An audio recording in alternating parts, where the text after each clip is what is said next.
Deuteronomy chapter 7. A chosen people. Verse 1. When the Lord your God brings you into the land that you are entering to take possession of it, and clears away many nations from before you, the Hittites, the Girgashites, the Amorites, the Canaanites, the Perizzites, the Hivites, and the Jebusites, 7 nations more numerous and mightier than you. When the Lord your God gives them over to you, and you defeat them, then you must devote them to complete destruction. You shall make no covenant with them, and show no mercy to them. You shall not intermarry with them, giving your daughters to their sons, or taking their daughters for your sons, for they would turn your sons from following me to serve other gods. Then the anger of the Lord would be kindled against you, and he would destroy you quickly. But thus you shall deal with them. You shall break down their altars, and dash into pieces their pillars, and chop down their asherim, and burn their carved images with fire. For you are a people holy to the Lord your God. The Lord your God has chosen you to be a people for his treasured possession. Out of all the peoples who are on the face of the earth, it was not because you were more in number than any other people that the Lord has set his love on you and chose you, for you were the fewest of all peoples. But it is because the Lord loves you and is keeping the oath he swore to your fathers that the Lord has brought you out with a mighty hand and redeemed you from the house of slavery, from the hand of Pharaoh, king of Egypt. Know therefore that the Lord your God is God, the faithful God, who keeps covenant and steadfast love with those who love him and keep his commandments to 1,000 generations, and repays to their face those who hate him by destroying them.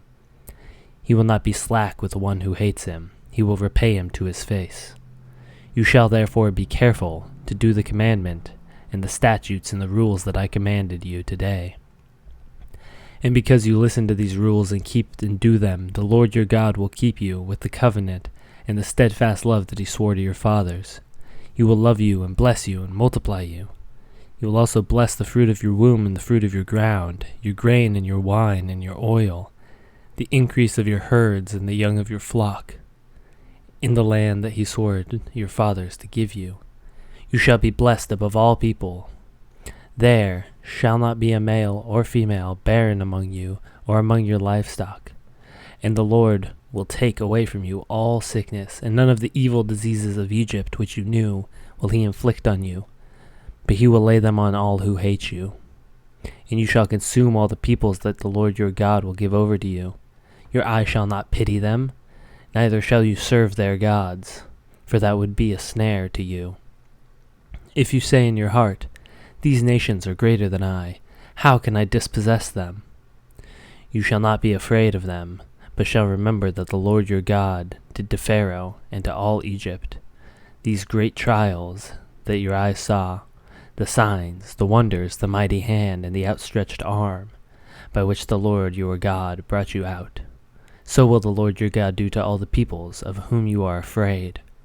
Moreover, the Lord your God will send hornets among them, until those who are left hide themselves from you are destroyed. You shall not be in dread of them, for the Lord your God is in your midst, a great and awesome God. The Lord your God will clear away these nations before you, little by little.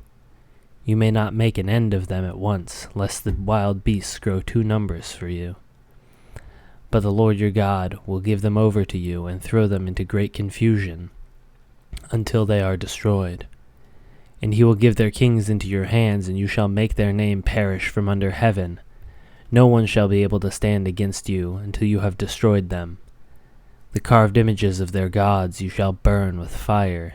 You shall not covet the silver or the gold that is on them, or take it for yourselves, lest you be ensnared by it. For it is an abomination to the Lord your God, and you shall not bring in an abominable thing into your house, and become devoted to destruction like it. You shall utterly detest and abhor it, for it is devoted to destruction.